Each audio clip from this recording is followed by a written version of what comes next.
Hey guys, it's John here with Life of Pretty. I actually just reaching out tonight. I wanted to release a video. It may just be a relatively short one. One of the things that I'm looking into is the driving factor that I'll do over a series of videos is about happiness. To me, happiness is one of the main equations in human life.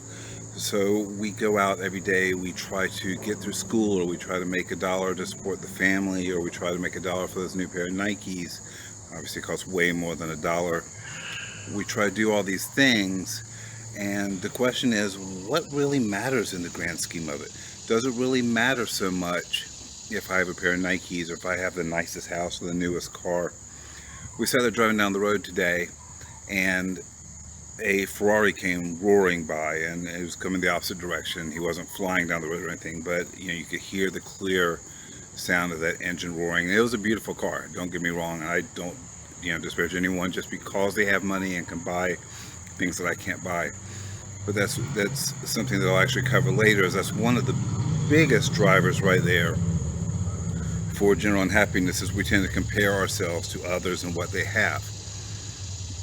I try not to do that. It's impossible sometimes. It really is. You see somebody doing something that seems to be something from a nice vacation that you can't afford. It's natural to kind of feel like, man, I wish I could do that for my family. But sometimes you have to be content with what you've got.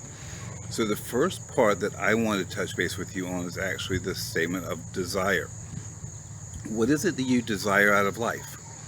So me personally, I've always desired to get an education so I can pursue a dream job doing something that I would absolutely love, and incidentally I do have a couple masters. I work a pretty decent job on top of it. I actually enjoy what I do.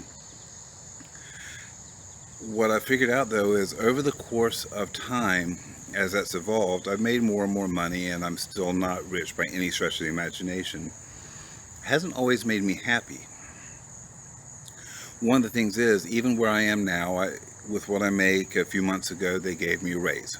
I was like, great, a raise. And it's, you know, maybe 2 to 5% of my income comes in as a raise. And it amounts to a few $100s extra a month. So the first time you get it, it's fantastic. I'm making a little bit extra money. I can do more things. By the time you get 2 or 3 months into that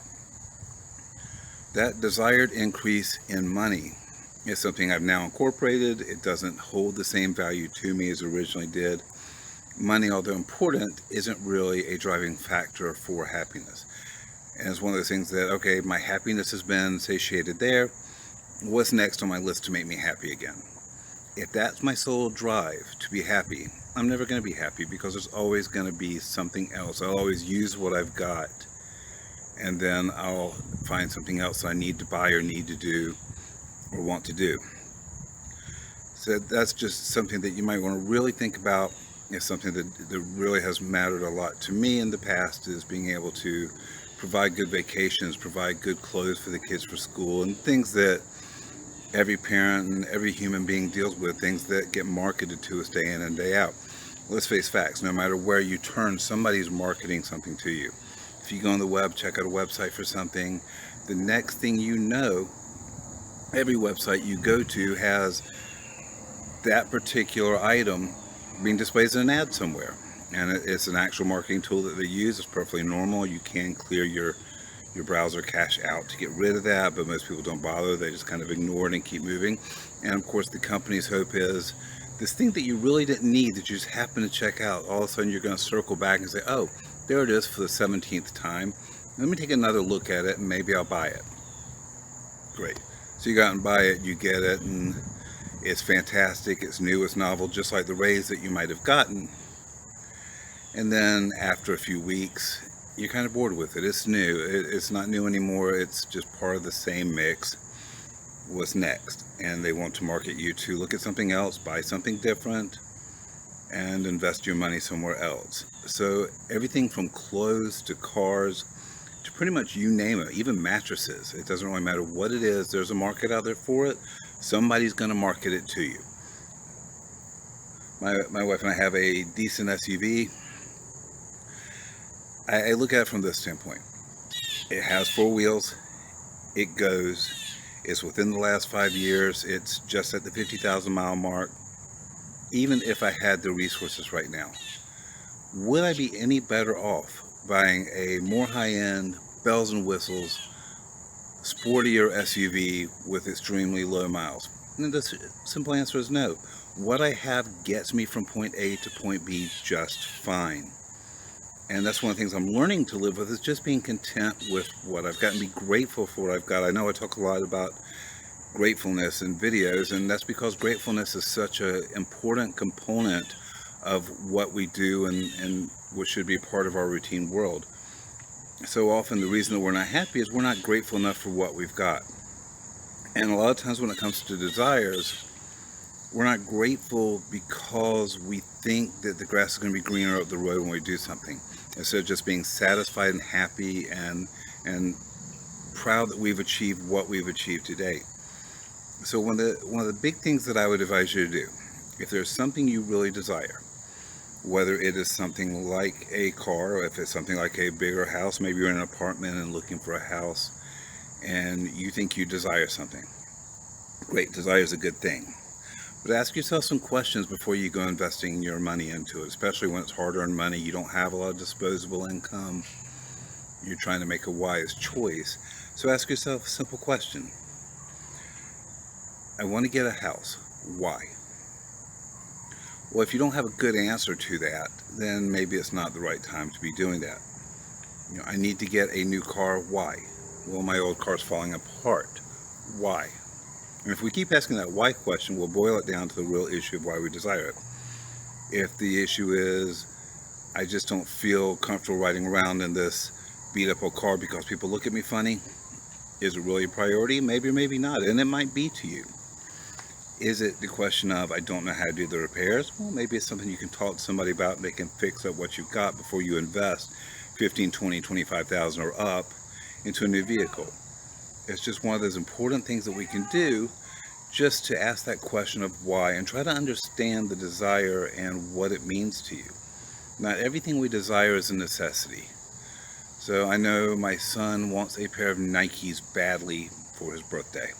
And the reality is, he actually will be going to school the next week, starting classes again in the middle school, and maybe that's something that we get him because, it's what he really wants and it is his birthday. But anytime the kid wants Nikes, is that always going to be a thing? No.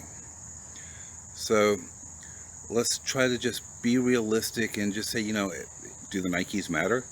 I mean, maybe you don't want to go the box store route and go to your local Walmart or Kohl's or anywhere like that and just buy any shoes. Maybe it's a specific shoe you want, and maybe you indulge yourself every now and then. Maybe your why is, I haven't spent money on myself in a long time and I really just want to do this for myself. Might be a valid reason to you, and I'm not trying to persuade or dissuade you from any decision. But sometimes when we just ask why, we can get the root of why we want the things we want. What's the driving reason? And the real thing we want to get to is, will this bring me any sense of lasting happiness? If it's not going to bring you lasting happiness, the question is it really worth it? If you truly fundamentally believe that this will bring you true happiness, maybe that dream of home ownership, having my own place where I can mow my own lawn, that was one of my biggest factors buying a house. It wasn't the cost of the house. We looked at the school system for the education for the children, and the fact that I actually enjoy getting my exercise coming out and mowing the lawn. I might be a little bit insane in that, but it's something I just love doing. So that was a driving factor for me. For my wife, it was proximity to certain things that mattered to us, as well as the school system being good for the children. So these kinds of factors are important, and it's not always about the money.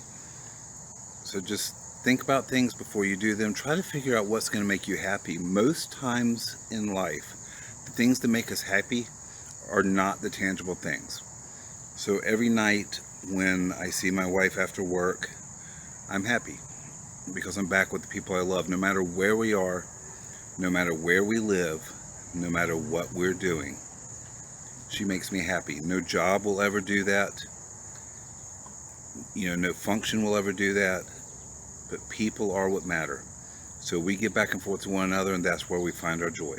So if you would, Like and subscribe to the channel. If you're looking at this on Facebook, please share this with someone else that could use a bolster to understand what can be one of the true drivers for happiness. There will be further updates on this as we explore more factors of happiness. I do really appreciate you watching. It means a lot to me, and I hope you have a beautiful and blessed day.